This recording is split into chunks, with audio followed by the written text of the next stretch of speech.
Good morning students. आज जो हम चैप्टर स्टार्ट करने वाले हैं वो आ जाता है कि स्नेह अध्याय त्रयोदश चरक सूत्र 13। ठीक है, इसके बारे में हम पढ़ेंगे। जो इसका चैप्टर का नाम है वो क्या जाता है, अर्थात स्नेह अध्यायनम व्याख्या से हम। ठीक है, इसमें क्या है, इसमें हम सबसे पहले जो हमने फर्स्ट चैप्टर में पढ़ा था कि जो सांख्य शब्द है वो 5 बार आया है। तो जो पहली बार आया था वो आया था चरक सूत्र 1 में, उसके बाद जो आया हुआ वो आया हुआ है चरक सूत्र 13 में। ठीक है, ये है। उसके बाद विमान में आया हुआ विमान 8, शारीरिक और शारीर 5 में। ठीक है, टोटल 5 बार। और इतिहास में कितनी बार है, दूसरी बार। तो याद रखना कि चरक सूत्र में जो दूसरी बार मतलब सेकंड टाइम कहाँ आया, तो चरक सूत्र 13 में आया है। पहला कहाँ आया था, चरक सूत्र 1 में। अब हम आगे कब पढ़ेंगे, विमान 8 में। ठीक है, निदान में नहीं है, सीधा विमान में जाएंगे। उसके बाद नेक्स्ट अगला था कि विषय प्रवेश। तो इसमें क्या बोला गया है, इसमें कुछ नहीं है। इसमें यही बताया गया है कि पूर्ण वसु आत्रेय ने किया है, जो अग्निनिवेश हैं, जो उनके शिष्य थे पूर्ण वसु आत्र के, वो क्या है, वो क्वेश्चन पूछ रहे हैं। ठीक है ना, उनको जो कुछ संदेह हैं तो उस चीज़ के बारे में पूछा गया। तो उन्होंने बोला कि कितने क्वेश्चन पूछे हैं, तो टोटल जो पूछे गए हैं वो कितने पूछे गए हैं, 25। ठीक है ना, कितने पूछ लिया जाता है कि चरक सूत्र जो 13 है उसमें कितने क्वेश्चन पूछे गए हैं शिष्य के द्वारा गुरु को, तो कितने आ जाएंगे, 25 क्वेश्चन पूछे गए हैं। अब ये 25 क्वेश्चन यहाँ पर भी पढ़ सकते हैं, लेकिन हम क्या है साथ साथ पढ़ेंगे और साथ साथ इसका आंसर देते रहेंगे। तो पहला जो क्वेश्चन आ जाता है वो उन्होंने क्या बोला है कि स्नेह की योनियाँ क्या है। ठीक है, तो उन्होंने पहला क्वेश्चन जो अग्निनिवेश ने आत्रेय जी से किया, तो वो ये किया कि स्नेह की क्या योनियाँ हैं। तो उन्होंने आंसर दिया कि जो स्नेह की योनियाँ हैं वो कितनी हैं, तो स्नेह की योनियाँ उन्होंने द्विविधा। ठीक है ना, स्नेहा नाम द्विविधा। ठीक है, सौम्य, सौम्य वर्ड अग्निनिवेश के लिए है, तो उन्होंने क्या बोला, स्थावरे और जांगम। ठीक है ना, योनि क्या है, स्थावर और जांगम। ठीक है, एक आया था वेजिटेबल ओरिजिन, एक आया था एनिमल ओरिजिन।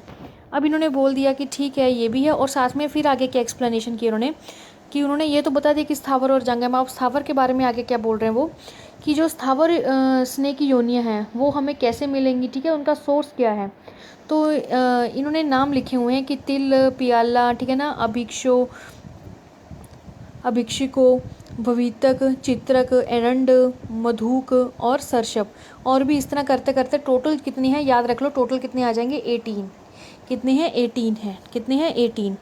उसके बाद नेक्स्ट आ जाता है जांगम। तो जांगम स्नेह की जो योनियाँ हैं वो क्या उन्होंने बताई हैं, तो उन्होंने योनियाँ जो बताई हैं वो 3 बताई हैं। कौन कौन सी आ जाती हैं, तो वो आ जाती हैं मत्स्य, मृग, सब, पक्षी, मीन्स की PMM। ठीक है, लेकिन टोटल जो हमें चीज़ें कलेक्ट करते हैं तो वो कितनी होती हैं, 6 होती हैं। जैसे यहाँ लिखा है दग्धि, क्षीर, घृत, अमीशम, वसा, स्नेह, मज्जा, च। ठीक है ना, च यथा उपदिष्टते। ठीक है ना, तो याद रखना कि PMM से क्या है, ये 6 चीज़ें मिलते हैं। तो P फॉर पक्षी, M फॉर मत्स्य और M फॉर मृग। ठीक है ना, M फॉर मृग। इस तरह का ये चीज़ें होंगी। उन्होंने क्या है, स्थावर के बारे में पहले उन्होंने बता दिया योनियाँ 2 प्रकार की होती हैं, तो दोनों योनियों का सोर्सेज बता दिए कि कहाँ कहाँ से हमें क्या क्या मिल सकता है। अब जब सोर्सेज बता दिए उसके बाद ये बोल रहे हैं कि ठीक है कि ये भी चीज़ है, लेकिन सबसे जो श्रेष्ठ माना गया है, ठीक है ना, जो वनस्पति में सबसे जो श्रेष्ठ माना गया है, जैसे उसमें तिल का तेल भी आएगा, सरसों का तेल आएगा, तो उन्होंने बोला है कि जो तिल का तेल है वो क्या है, सबसे श्रेष्ठ माना गया है। ठीक है ना, तिल का और एरंड का भी। अब दोनों का क्या अलग अलग यूज़ बताया, तो उन्होंने बोला कि सर्वेशाम तेल तेल जाता नाम तिल तेल विशेष्यते। ठीक है, तिल तेल जो है वो विशेष है, क्यों, क्योंकि क्या इसमें बल अर्थ है, तो बल को बढ़ाता, दूसरा क्या है, स्नेहने, स्नेहन करने के लिए और बल को बढ़ाने के लिए क्या है, तिल तेल का प्रयोग होता है। लेकिन च आग्रह क्या है, एरंड तू विरेचने, जो एरंड है वो किसके लिए आता है, तो वो विरेचन कर्म करने के लिए आया गया है। ठीक है ना, उसके बाद नेक्स्ट जो ये वाली ऊपर कोटेशन लिखी गई है ये अष्टांग संग्रह की है। ठीक है ना, अष्टांग संग्रह सूत्र 13 के आग्रह में क्या बोला गया है कि एरंड तेल के लिए बोला गया है कि अभ्यासो, ठीक है ना, अभ्यास करने से होगा, जो कि गुलम है, जो जिसमें जो अनिल शूल है, ठीक है ना, जो वात्य शूल है वो क्या करता है, हर लेता है, उसको ख़त्म कर देता है। और ये जो सेकंड वाली लाइन है ये क्या है, चरक सूत्र 25 की है। ये चरक सूत्र 25 की है जिसमें आग्रह द्रव्य आए हुए हैं। तो उसमें यही बोला है कि एरंड मूल है, ठीक है ना, वहाँ पर ऊपर देखो जो अष्टांग संग्रह के आग्रह द्रव्य उसमें एरंड तेल करके बात की गई है, जो लेकिन जो चरक सूत्र जो आग्रह द्रव्य हैं वो उसमें क्या है, मूल की बात की। तो उन्होंने बोला वृश्यवात हरा नाम। ठीक है, इस चीज़ का ध्यान रखना है। नेक्स्ट उन्होंने क्या है, एरंड के बारे में भी उन्होंने आगे से एक्सप्लेनेशन की। तो एरंड क्या क्या है, तो उन्होंने बोला जो एरंड है वो क्या है, कटु उष्ण तेल एरंडम। ठीक है, वात श्लेष्म हरम गुरु। तो बोल दे कि ये क्या है, कटु कटु उष्ण है, वात कफ नाशक है और गुरु भी होता है। लेकिन क्या है ना, वात श्लेषम हर करता है, लेकिन गुरु भी है। ठीक है, यदि इसमें क्या करते हैं हम, कसाय, स्वादु, तिक्त, अगर क्या हम 3 चीज़ें इसमें मिला दें तो ये पित्त भी क्या करता है, पित्त को हंती, तो ये क्या करेगा, पित्त को भी क्या कर देगा, नाश कर देगा। ठीक है, इतना हो गया। उसके बाद दूसरा क्वेश्चन क्या बनता है उनका, ये हो गया पहले क्वेश्चन का आंसर, इतना उन्होंने एक्सप्लेनेशन किया। उसके बाद नेक्स्ट उन्होंने क्वेश्चन पूछा गया कि ठीक है स्नेह के कितने प्रकार के, अब स्नेह की बात हो रही थी कि तिल जो है वो क्या है, स्नेह है या फिर एरंड तेल है। तो उन्होंने बोला फिर स्नेह कितने प्रकार के होते हैं, तो उन्होंने बोला कि जो स्नेह है वो होते हैं 4 प्रकार के। कौन कौन से आते हैं, घृत, तैल, वसा, मज्जा, ये 4 प्रकार के उन्होंने क्या बता दिया, स्नेह होते हैं।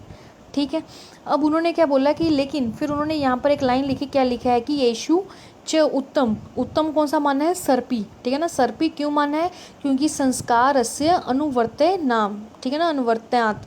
तो इसमें क्या बोला कि सर्पी का क्या काम होता है, तो सर्पी जिसके साथ भी, एक तो सर्पी के अपने भी गुण होते हैं और दूसरा क्या है कि जब भी वो किसी के साथ भी मिलता है या किसी के द्वारा संस्कार मतलब होता है तो दूसरे की जो भी गुण होते हैं वो भी अपने अंदर ले लेता है, ये उसकी क्वालिटी है। ठीक है, यहाँ पर क्या है, संस्कार की एक डेफिनेशन भी लिखी हुई है जो अब विमान स्थान में जाके आगे पढ़ेंगे। संस्कारों नाम गुण अंतराधान, मीन्स की संस्कार का मतलब क्या होता है, जो क्या है दूसरे के गुण को क्या अपने अंदर धारण कर लेता है। ठीक है, तो ये एक गुण होने की वजह से सर्पी में इसको क्या है, सर्वश्रेष्ठ माना गया है। ठीक है, चक्रपाणी ने भी यही बोला है, चक्रपाणी ने भी यही बोला कि जो सर्पी है वो क्या है, सर्व स्नेहो उत्तम। ठीक है ना, सर्व स्नेहो उत्तम।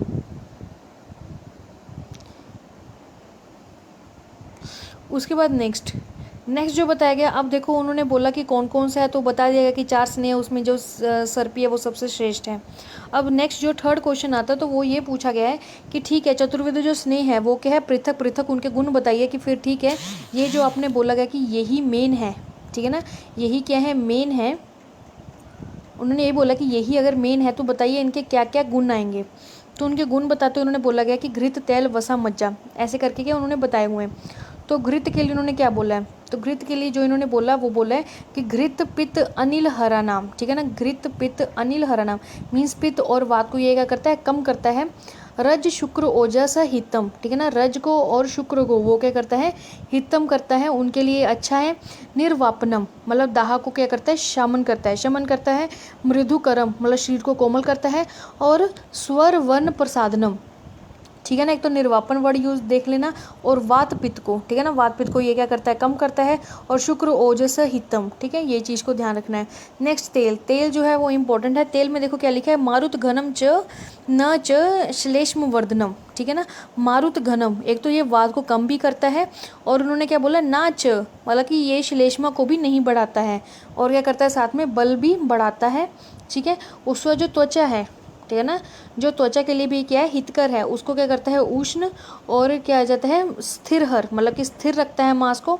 और इनका जो इम्पोर्टेंट है वो क्या आ जाता है, योनि विशोधनम, क्या करता है, योनि को विशोधन करता है। लेकिन आचार्य काश्यप के अकॉर्डिंग क्या है, जो घृत है वो क्या करता है, शुक्र और योनि को क्या करता है, शोधन करता है सर्पी। लेकिन सर्पी यहाँ पर क्या कर रहा है, निर्वापन कर रहा है, ठीक है ना, सिर्फ या मृदु कर रहा है, तेल कर रहा है योनि विशोधन। लेकिन काश्यप ने क्या बिल्कुल ऑपोजिट बताया, यहाँ पर लिखा भी हुआ है कि काश्यप के अकॉर्डिंग क्या है, जो सर्पी है, नीचे देखो कि लिखा हुआ है कि जो काश्यप के अकॉर्डिंग सर्पी है वो क्या करती है, वो करती है कि शुक्र योनि शोधनम, ठीक है ना। अगर योनि विशोधनम जैसे कि पूछ लिया है चरक में तो वो तेल करेगा, लेकिन काश्यप में क्या है, सर्पी करेगा, इस चीज़ का ध्यान रखना है। और एक ये भी बात है कि अगर कोई पूछ लेता कि जो योनि व्यापक है उसमें प्रमुख दोष किसका होता है, तो वो वातज, ठीक है ना, वातज के कारण ही क्या है, योनि होती है। उसके बाद नेक्स्ट पे आ जाओ, नेक्स्ट में ना इन्होंने एक, उसके बाद आता है वसा। वसा के गुण में क्या बताया, तो उन्होंने बोला कि जो वसा है वो क्या करता है, विद भगन, ठीक है ना, हत भ्रष्ट योनि, ठीक है ना, उसके बाद कर्ण शिरो रुजा, ठीक है ना। इसमें बोला कि विद, ये जो हम आगंतुज व्रण पढ़ते हैं उसमें जो उसकी टाइप्स होती हैं वो हैं, भगन आ गया, भगन मीन्स फ्रैक्चर्स होते हैं, एक संधि भगन, एक कांड भगन होता है। उसके बाद हत, ये भी एक वूंड है, फ्रैक्चरी वूंड है, ये इंजरी, जो वूंड्स आगंतुज व्रण हम जो पढ़ते हैं वो आ गया। भ्रष्ट योनि आ गया, ठीक है, ये तो सबको ही पता है। और कर्ण शिराशूल और प्रोष्य उपचय, ठीक है ना, मतलब पुरुषार्थ की वृद्धि के लिए और व्यायाम में क्या यूज़ करना चाहिए, वासा यूज़ करना चाहिए। याद रखना यहाँ पर जो मोस्ट इंपॉर्टेंट पॉइंट है वो आ जाता है फ्रैक्चर्स वाला, ठीक है ना, मीन्स भगन आ गया, विद आ गया। लेकिन काश्यप ने क्या है, जो फ्रैक्चर्स के लिए किसको माना गया है, मतलब भगन विच्युत संघात है, किस कर्म के लिए, किसके कौन कर्म करता है, तो वो तेल कर्म करता है अकॉर्डिंग टू काश्यप, ठीक है ना। तो ये चीज़ का ध्यान रखना। नेक्स्ट अगला आता है मज्जा। तो मज्जा के गुण उन्होंने बताते हुए बोला गया है कि जो मज्जा है वो क्या है, बल शुक्र, क्या आ जाएगा, बल शुक्र श्लेष्म मेध मज्जा विवर्धनम, ठीक है ना। ये क्या करता है, शुक्र को रस को, श्लेष्मा को, मेद को, मज्जा को क्या करता है, बढ़ाता है। और विशेष स्थाना नाम च बल कृतम स्नेहितम, ठीक है ना। और विशेष करके ये किसको करता है, तो अस्थानाम, विशेष तो अस्थानाम, ठीक है ना। विशेष तो अस्थानाम मीन्स अस्थियाँ, तो अस्थियों को क्या करता है, ये बल देने वाला होता है। ये हो गया क्वेश्चन, उन्होंने क्या है जो पूछा गया था कि चारों स्नेहों के गुण बताओ, तो वो बता दिए गए हैं। नेक्स्ट क्वेश्चन उन्होंने पूछा गया, दोनों इकट्ठे यहाँ पर रख दिए हैं, फोर्थ फिफ्थ। तो उसमें ये पूछा गया कि स्नेह जो है उसका काल क्या है, मतलब हमें स्नेह कितनी मात्रा में कब कब देना चाहिए। और दूसरा क्वेश्चन उन्होंने ये पूछ लिया कि स्नेह का अनुपान, ठीक है ना, किसके साथ देना चाहिए। पहला है काल की कब देना चाहिए, ठीक है, और दूसरा रहता है अनुपान, मतलब स्नेह के बाद हमें क्या पान करना चाहिए, उसको अनुपान बोलते हैं। तो काल में उन्होंने क्या बोल दिया कि ये लिखा हुआ है कि सर्पी शरदे, ठीक है ना, सर्पी को क्या है शरदे, वसंत मज्जा च माधवे और तैल प्रवृत्ति, ठीक है ना। इसमें क्या आ गया, देखो जो सर्पी जो शरद है, तो शरद ऋतु में वैसे भी क्या होता है, शरद ऋतु में बोला जाता है कि पित्त का प्रकोपित होता है। और जो सर्पी होती है, हम बोलते हैं ना, जो वात है वो तेल के लिए, जो घृत है वो पित्त के लिए, और जो मधु है वो कफ के लिए, ऐसा बोला जाता है। तो याद रखना कि जो सर्पी है, ठीक है, सर्पी वैसे भी पित्त के लिए बोली गई है, और पित्त का प्रकोपित होता है शरद ऋतु में होता है, तो उसके अकॉर्डिंग ये याद रखना। और उसके बाद नेक्स्ट अगला आता है कि वसा मज्जा च माधवे। अब माधवे क्या है, इनडायरेक्टली वसंती तो है, वसंत ऋतु में मधु माधव जो हम सुश्रुत के अकॉर्डिंग पढ़ते हैं मधु माधव, लेकिन होता क्या है, वो वसंत ऋतु ही तो होता है। तो वसा और जो मज्जा है, क्योंकि यहाँ मधु नहीं है तो याद रखना कि यहाँ पर वसा और मज्जा है, जो लास्ट के दो बचे वो आ गए। अब तैल है, तैल को हम वर्षा ऋतु में ज़्यादा बोलते हैं, और शोधनाथ ऋतु अगर देखा जाए सुश्रुत के अकॉर्डिंग तो प्रावृत ऋतु भी बोला जाता है, ठीक है ना। तो याद रखना कि वर्षा या फिर प्रावृत दोनों ही आ जाएगा, ठीक है, इस चीज़ का ध्यान रखना।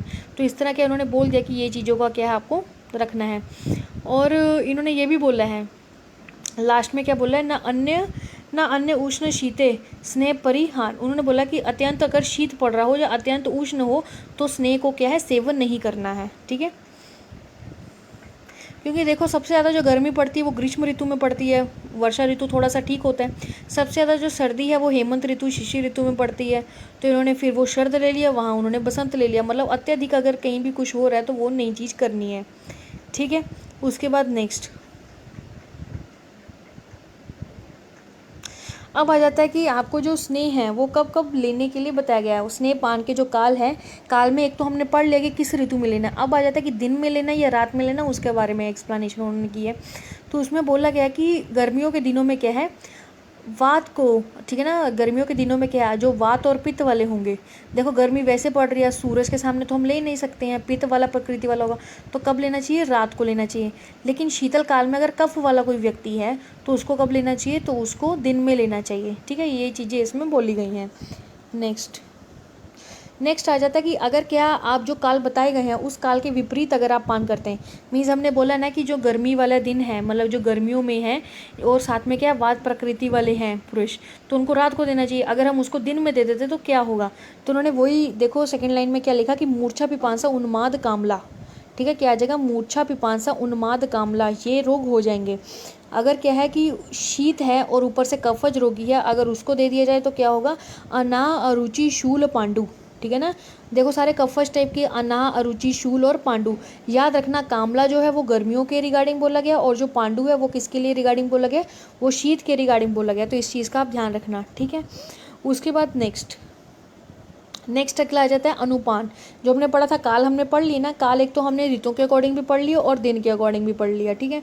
अब आ जाता है अनुपान। तो अनुपान जो उसका 5th पॉइंट था कि कैसा अनुपान होना चाहिए, 5th क्वेश्चन जो है, तो अनुपानों ने बोला कि अगर आप क्या घृत का सेवन कर रहे हैं तो जल उष्णम घृतम, ठीक है। तो क्या है, कौन सा जल, गर्म जल लेना चाहिए, ठीक है, उष्ण जल लेना चाहिए। उसके बाद नेक्स्ट उन्होंने बोला कि यूष स तेलम अनु शस्त्रते। तो उन्होंने बोला कि यूष का कब लेना चाहिए, तो तेल पीने के बाद क्या है यूष लेना चाहिए अनुपान रूप से। और वसा मज्जा के बाद क्या बोल दिया, मंड, ठीक है, तो क्या लेना चाहिए, मंड लेना चाहिए। उसके बाद बोल दिया, ये भी बोल दिया अगर इन चीज़ों का क्या अभाव है, मतलब आपके पास यूष नहीं है, मंड नहीं है, तो फिर क्या करना चाहिए, तो फिर हमें क्या है उष्ण ही जल लेना ही सर्वेश, ठीक है ना, क्या लिखा है सर्वेशम उष्ण, ठीक है ना, उष्णम अम्बु, ठीक है ना, मतलब कि उष्ण जल हम इसको ले सकते हैं। ये चीज़ इसमें बताई गई हैं। उसके बाद नेक्स्ट आ जाओ, नेक्स्ट इंपॉर्टेंट पॉइंट है, उसमें आता है स्नेह की प्रविचारणाएं। स्नेह की प्रविचारणाओं का मतलब ये होता है जैसे कि कोई अगर व्यक्ति है वो क्या अकेला स्नेह नहीं ले सकता, ठीक है ना, या फिर स्नेह को हम किस किस और जगह पर हम यूज़ करके व्यक्ति को स्नेह अंदर खिलवा सकते हैं, तो उन्होंने बता दिया प्रविचारणाएं, ठीक है। तो अकॉर्डिंग टू जो चरक है वो उसमें कितनी बताई गई है, 24, ठीक है, 24 भी हैं। लेकिन एक आता है रस भेद से, रस भेद से कितनी बताई गई हैं, तो रस भेद से 63 बताई गई हैं, कितनी है, 63।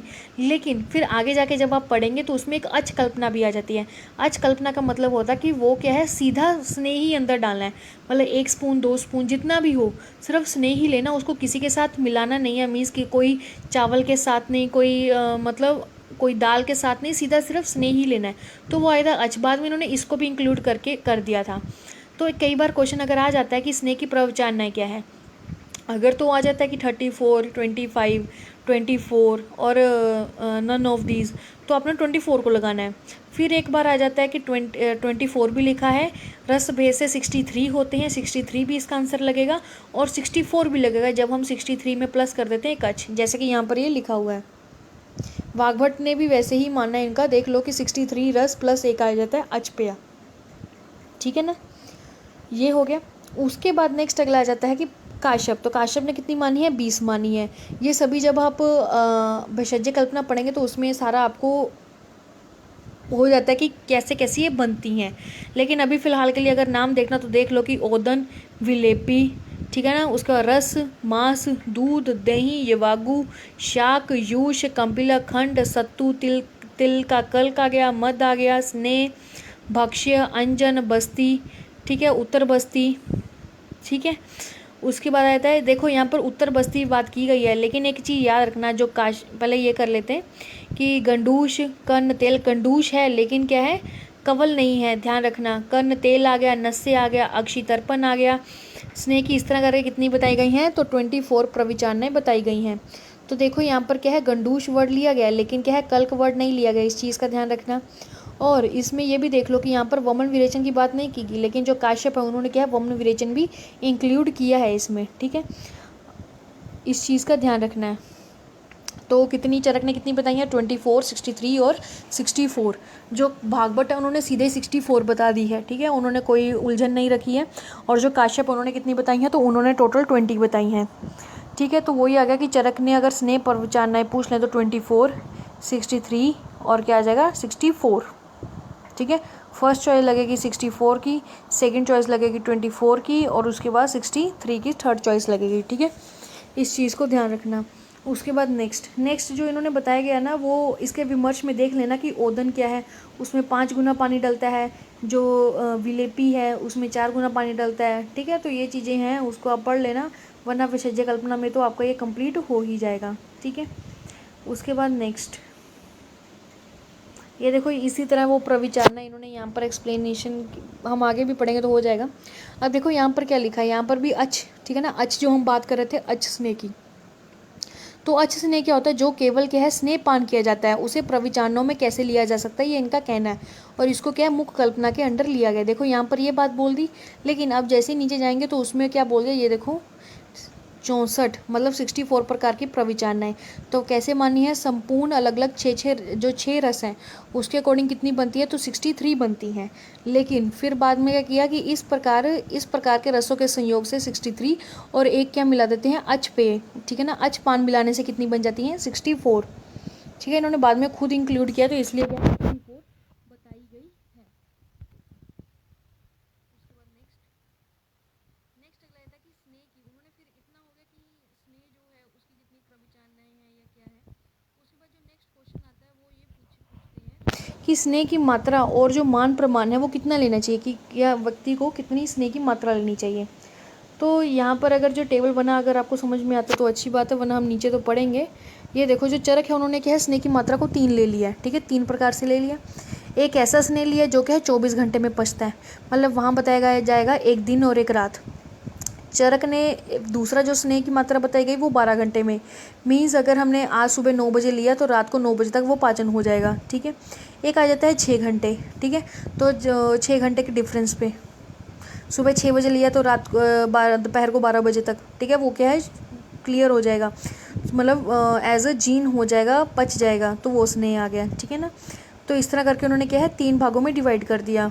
उन्होंने यही बोला गया, देखो स्नेह की जो 3 विध मात्राएं हैं, तो एक आया था दिन रात में पच जाने वाली, दिन रात वर्ड आ गया तो मतलब 24 घंटे। जो दिन रात में पच जाए वो जो क्या है, जो दिन भर में पच जाए। देखो पहली लाइन देखो क्या लिखा है, जो स्नेह की मात्रा क्या है दिन रात में पच जाए, वह क्या है, वह आ जाती है प्रधान। ठीक है। जो क्या है दिन भर में पच जाए उसको क्या बोल देते हैं, मध्यम। और जो क्या है आधे दिन में पच जाए उसको क्या बोल देते हैं, छोटी मात्रा। इस चीज़ का ध्यान रखना। उसके बाद आता है आचार्य सुश्रुत। तो आचार्य सुश्रुत ने मतलब सुश्रुत संहिता में क्या बताई गई है, तो उसमें 5 प्रकार की मात्राओं का वर्णन किया गया है। ठीक है। तो वो 5 मात्राएं कौन सी हैं, पहले इसमें देख लो कि कौन कौन से आगे। एक तो 3 आर में पच जाए, 6 आर में पच जाए। ये आपकी सहूलियत के लिए, क्योंकि इसमें अगर आप पढ़ना चाहेंगे थोड़ा सा मतलब कन्फ्यूजन हो जाती है। पहले आप इसको देख लो, 3 में हो गया, 6 में हो गया, 9 में हो गया, उसके बाद 12 हो गया और उसके बाद 24। मतलब 3 का एक तरह से टेबल चला, 3 2 का 6, 3 3 का 9, 3 4 का 12। ठीक है। उसके बाद क्या आ जाएगा 24। ठीक है, सीधा डबल हो गया। इस चीज़ का ध्यान रखना है। तो अभी अगर हम विमर्श में जाएंगे तो वहाँ लिखा हुआ है कि जो सुश्रुत है उन्होंने क्या है 5 प्रकार की बताई गई हैं। तो 5 प्रकार की कौन कौन सी बताई गई हैं, तो सबसे पहले क्या है, जो मात्रा दिन में चतुर्थंश में दिन का, ठीक है ना, दिन में कितने होते हैं 24 होते हैं। तो 24 का सॉरी दिन में कितने होते हैं, तो 12 होते हैं। एक दिन रात में 24 होंगे, लेकिन एक दिन में टोटल कितने होंगे 12। तो उन्होंने बोला कि 12वां, ठीक है ना, 12 के जो फोर्थ अंश, मतलब कि अगर जो 12 घंटे थे उसको क्या किया इन्होंने 4 पार्ट में डिवाइड कर दिया। तो उन्होंने बोला कि जब क्या है चतुर्थ अंश जो बीच जाएगा, मीन्स क्या है, हम 3 3 घंटे के रखेंगे ना, 3 4 का 12 होता है, तो 3 3 घंटे को पार्ट करेंगे, 3 3 घंटे को 4 पार्ट में डिवाइड कर लेंगे। तो अगर हम डिवाइड करते हैं तो उसमें कितना बनता है 3 घंटा। मतलब उन्होंने बोला चतुर्थांश बीत जाने पर, सिर्फ चतुर्थांश मीन्स की 1/4 पार्ट बीत जाने पर, अगर 1/4 पार्ट कितना होगा 3 घंटे का होगा। तो 3 घंटे बीत जाने पर जो होगा, ये इनडायरेक्टली यहाँ पर अर्थार्थ करके बोल दिया कि 3 घंटे तक बच जाता है, वो कौन सी मात्रा होती है। तो उन्होंने बोल दिया कि इसमें ये किसके लिए यूज़ होगा, तो अग्नि को तीव्र करती है। ठीक है, क्या करती है, अग्नि को तीव्र करती है, इसलिए इसका यूज़ होता है। और जिनके अल्प दोष है उसमें यूज़ कर सकते हैं। उसके बाद नेक्स्ट अगला आता है कि स्नेह के आधे दिन में बच जाने वाली मात्रा। ठीक है ना, अब 12 घंटे थे तो सीधा 6 घंटे आ जाएंगे, आधे दिन है तो 6 घंटे में जो बच जाती वो क्या होंगी, वो बल्ले और भृंगन होंगी और मध्य दोषों के लिए होगी। ठीक है। नेक्स्ट अगला आ जाता है थर्ड। तो उन्होंने बोला चतुर्थांश शेष रहने पर, पहले था बीत जाने पर, अब जाता है शेष रहने पर, मीन्स जब 3 घंटे बच जाएंगे। ठीक है ना, अब 12 में से 3 घंटे माइनस करो तो कितना बनता है 9 घंटे। मीन्स जब 9 आवर्स में क्या बच जाएगी तो उसके लिए क्या बचाई गई है, उसके लिए उन्होंने बोला है शरीर को स्निग्ध करने के लिए ये यूज़ की जाती है, और जब अधिक दोष हो जाए तब ये मात्रा यूज़ की जाती है। फिर आया था 24 घंटे के लिए, तो 12 घंटे के लिए, तो 12 घंटे में बोल दिया कि ये क्या है, गलानी मूर्छा मद पीड़ित रोगियों को छोड़कर सामान्यतः सब रोगियों के लिए क्या है, हितकर है। ठीक है, तो ध्यान रखना है कि जो गलानी है, मूर्छा है, जो मद वाले उनको नहीं देनी है। उसके बाद नेक्स्ट अगला आ जाता है कि जो मात्रा है, ठीक है ना, जो मात्रा के दिन और रात में मतलब 24 घंटे में हो जाती है, तो वो क्या है, किसी भी प्रकार के उपद्रव्य को ना कर पच जाती है। ठीक है ना, उपद्रव्य नहीं उत्पन्न करती, सीधा पच जाती है। और यह जो मात्रा होती है कुष्ठ, विष, उन्माद, ग्रह, अपसमाद रोगियों के लिए क्या है, ये विशेषकर हितकर बताई गई है। ठीक है। उसके बाद नेक्स्ट क्वेश्चन आ जाता है आपका कि जो स्नेह की कौन सी मात्रा किसके लिए उपयोगी है। ठीक है ना, उसके बाद ये भी पूछा गया कि कौन सी मात्रा किसके लिए। फिर हमने जैसे ये मात्राएं तो बता दी कि ठीक है, जो स्नेह है उसकी 3 मात्राएं हैं। हम चरक के बारे में अभी पढ़ रहे हैं कि 3 मात्राएं हैं, 12 घंटे में पच जाए, 24 घंटे में पच जाए या 6 घंटे में पच जाए, तो कौन सी मात्रा किसको देनी चाहिए। तो उन्होंने बोला कि ठीक है, ये भी हम बता देते हैं। तो उन्होंने ये पहले में तो ये बोल दिया कि पुरुषम प्रति, मतलब कि पुरुष की प्रकृति अलग होती है, तो हर पुरुष की अलग होगी, तो उसको देख कर ही, उसकी प्रकृति को देखकर, उसके अनुसार, उसके बल को देखकर, उसकी जठर अग्नि वगैरह सब जैसे कि जो परीक्षा करते हैं उसके बाद ही क्या हम इसके बारे में बता सकते हैं। तो उन्होंने क्या किया, उन्होंने अलग अलग बता दिया कि प्रथम मात्रा किसको देनी, मध्यम मात्रा किसको देनी है। तो प्रथम मात्रा में उन्होंने ये बोल दिया कि जो 24 आवर में पच जाए उसको प्रथम मात्रा बोलते हैं। तो जो नीचे वाली लाइन है उसको देखो, उसमें क्या क्या लिखा है। तो उसमें ये लिखा हुआ है किया कि गुलम वाले को, सर्पदंश वाले को, विसर्प को, ठीक है, उन्माद को, मूत्रकृच को, गाढ़वच को, गाढ़वच मतलब सूखा मल, ठीक है, मतलब कि जो निकलता नहीं एकदम टाइट जो स्टूल होगा उसके लिए बोला है। तो ऐसे जो व्यक्ति हों, ठीक है, तो उनको क्या है उत्तम मात्रा देनी चाहिए। ठीक है, उसके बाद नेक्स्ट अगला आता है कि प्रधान मात्रा सेवन करने से क्या लाभ होंगे। जिसको हम ये देंगे मात्रा तो उसका क्या होगा, तो हमने बोला कि ये शीघ्र सम्यक उपयोगिता मीन्स ये क्या है शीघ्र ही उसके जो अपने गुण होंगे उसका क्या दिखाएंगी, मतलब उसकी जो क्वालिटीज़ होंगी वो दिखेंगी और उसका जो वो क्या है विधि पूर्वक पच भी जाएगी। ठीक है ना। और क्या बोला कि दोषों का क्या करती है ये अनुकर्षिणी। ठीक है ना, क्या आ जाएगा अनुकर्षिणी मीन्स क्या है कर्षण करती है, उनको खत्म करती है। ठीक है, ठीक है, एक तो आता है शीघ्र रोगों को शांत करती है, दोषों का कर्षण करती है और मार्ग का क्या करती है अनुसरण करती है कि कौन से मार्ग में। ये नहीं है कि एक थोड़ी सी मात्रा क्योंकि हम ज़्यादा इकट्ठी दे रहे हैं तो वो अधे भी जाएगी उधो भी जाएगी और तीरक भी जाएगी। ठीक है, तो मार्ग का अनुसरण करती है, बल्ले भी है, पुनर्नाविकारी मीन्स क्या है कि वो दोबारा से क्या है कोई भी रोग को उत्पन्न नहीं करेगी। और शरीर इंद्रिय चेतना सम। ठीक है, तो शरीर इंद्रियों को क्या करती है चेतना वालों को भी उत्पन्न करती है। ठीक है, नेक्स्ट अगला है स्नेह की मध्य मात्रा के सेवन करने के योग्य और रोगी। तो उन्हें बोल दे कि जो व्यक्ति हैं जो मध्य मात्रा किस किस को देनी चाहिए। तो इसमें मोस्टली जो स्किन डिसऑर्डर वाले हैं तो वही बोलेंगे, तो जैसे अरुषक, सफोट, पीड़िका, कंडू, पामा। ठीक है ना। उसके बाद क्या बोला गया है कि कुष्ठ। ठीक है, कुष्ठ, प्रमीड। प्रमीड का मतलब होता है प्रमेय। ठीक है, प्रमीड यहाँ पर वर्ड लिया गया तो वो है प्रमेय, वात शोणित मीन्स वात रक्त आ जाएगा। और जिनका क्या है मृदु कोष्ठ है उनको क्या है मध्य मात्रा देनी चाहिए। तो उसमें आता है कि मध्य मात्रा के लेने से क्या गुण है, तो उन्होंने बोला है कि ये मात्रा सेवन करने से अधिक उपद्रव्य नहीं पैदा होते। इसको याद रखना है कि मद विभ्रंशा न च अति बल हारणी। ठीक है, इसको क्यों बोलते हैं क्योंकि मद विभ्रंशा का मतलब ही यही होता है कि इससे क्या उपद्रव्य अधिक मात्रा में उत्पन्न नहीं होते हैं। और शोधनार्थ च युजते मतलब शोधनार्थ करने के लिए भी क्या है अच्छी मानी गई है।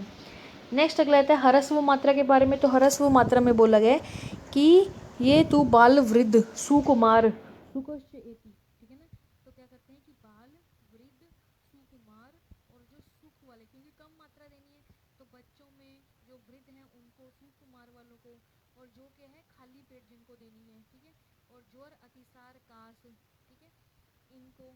और साथ में उन्होंने क्या बोल दिया है कि जो अल्प बल वाले हैं पुरुष वाले उनको क्या हरस्व मात्रा देने के लिए बताया गया है।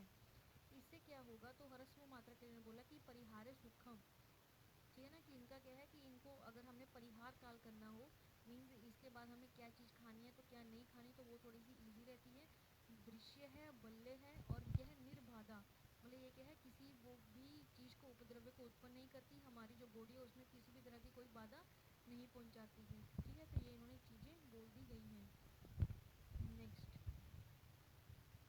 ठीक है, तो ये आ जाता है कि यहाँ तक जो हमने पढ़ा है वो इसी बारे में था कि जो आपने मात्राएं दी गई हैं। पहले तो आ गया कि कितने प्रकार की मात्राएं हैं तो वो बता दिया। अब फिर क्वेश्चन आया था कि मात्राएं जो बताई गई हैं वो कौन कौन से रोगियों को देनी चाहिए। तो हमने बोला कि हर मनुष्य का अलग अलग है तो उन्होंने मात्रा को अलग लिख के उसके अकॉर्डिंग उसके अंदर किस किस कौन कौन से व्यक्ति आ सकते हैं उन्होंने वो एक्सप्लेनेशन कर दिया है। अब उन्होंने बोला कि चतुर्विध जो स्नेह है कौन से किसके लिए हितकर है। पहले हमने जो पढ़ा था वो पढ़ा था कि चतुर्विध जो स्नेह है उनके गुण बताओ। ठीक है, अब आ जाता है किसके लिए हितकर है। ठीक है, किस बीमारी के लिए या कैसे पुरुषों के लिए क्या हितकर है। तो उसमें सबसे पहले आ जाता है घृत के बारे में बताया। तो उन्होंने बोला चतुर्विध जो स्नेह है कौन से किसके लिए हितकर है। तो घृत की अगर बात करते तो उन्होंने बोला कि वात पित्त प्रकृति हम पहले ही पढ़ चुके हैं। एक वर्ड याद रखना कि यहाँ पर ना कामा कामा वर्ड जरूर आएगा घृत के साथ। ठीक है, जैसे कि चक्षु कामा नेत्रों के लिए। ठीक है, उसके बाद है आयुष प्रकर्ष कामा। ठीक है, पुष्टि कामा, प्रजा कामा। ठीक है, तो ये वर्ड जहाँ पर कामा वर्ड है तो याद रख लेना कि वो उसके लिए आए हुए हैं। और ये दीप्ति करती है, स्मृति, मेधा, बुद्धि, अग्नि, बुद्धि, इंद्रियां उनको भी क्या करती हैं बल उत्पन्न करती हैं। उसके बाद दाह, शस्त्र, विष, अग्नि भी।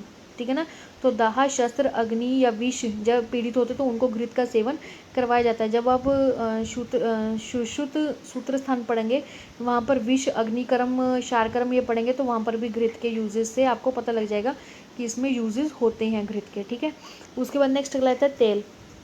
तेल के लिए उन्होंने क्या बोला है, तो तेल के लिए बोला था कि ये श्लेष्म को भी दे सकते हैं या फिर मारुत को भी, मतलब ये दोनों को ये करता है शांत रखता है, मतलब मारुत को ये विशेष रूप से कम करता है लेकिन कफ को ये बढ़ाता नहीं है। तो उन्होंने वही चीज़ बोली गई है कि जिन व्यक्तियों में क्या हो, कफ हो, ठीक है ना, प्रवृत्ति श्लेष्मा मेध, ठीक है ना, ये चीज़ें हो, कफ मेधा अधिक बढ़ गया हो, फिर उनके क्या है कि उनकी जो गल है, ठीक है ना, स्थूल गल उदर है, ठीक है ना, तो उसके क्या है, जो गल और उदर में इतना मांस बढ़ता हो, जब चलते हो तो हिलता हो, तो लिखा ना कि चल, ठीक है ना, चल स्थूल गल उदरा, मीन्स वो चलते हो तो उनका हिलता हो, तो उनको हम दे सकते हैं। वात व्याधि वाले को दे सकते हैं, वात पित्तज वाले को भी दे सकते हैं। साथ में उन्होंने बोल दिया कि स्निग्ध लक्षण, ठीक है ना, अनुवक्ता, जो मनुष्य अपनी त्वचा को क्या है स्निग्ध रखना चाहते हैं, सुलक्षण रखना चाहते हैं, पतली बनाना चाहते हैं, उसको हम दे सकते हैं। इसमें जो मोस्ट इंपॉर्टेंट वर्ड है वो क्या है, कृमि कोष्ठ और क्रूर कोष्ठ। कोष्ठ जो पढ़ते हैं ना, 3 प्रकार के होते हैं, क्रूर कोष्ठ, मध्य कोष्ठ, मृदु कोष्ठ। तो क्रूर कोष्ठ जिसमें वात प्रकोपित मोस्टली होता है, तो वो चीज़ इसमें बोली गई है। और पीबते शीते काले तेल, तो इसमें बोला गया है कि ठंडे समय में तेल को भी पान कर सकते हैं। नेक्स्ट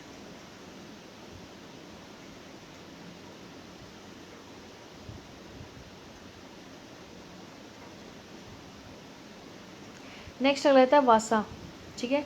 तो वासा में उन्होंने क्या बोला, तो वासा के सेवन काल में उन्होंने बोला गया है कि जो वासा वाले हैं उनको क्या है, जो वात आतप साहा, जो क्या है वात को और जो है धूप को क्या है सहन करने की शक्ति रखते हो, जो क्या भार जो है, ठीक है ना, भार को उठाने वाले, अध्व मतलब रास्ते में चलने वाले हों, अशुष्क जिनका सशुक्ष रेत रेतो रुधिरा, ठीक है ना, रेतो मीन्स क्या है, रेतो मतलब क्या होता है, शुक्र, जिनका क्या है शुक्र और जो रक्त है वो क्या है खत्म हो गया हो, मतलब शुष्क हो गया हो, कम हो गया हो, सूख गया हो, ठीक है ना।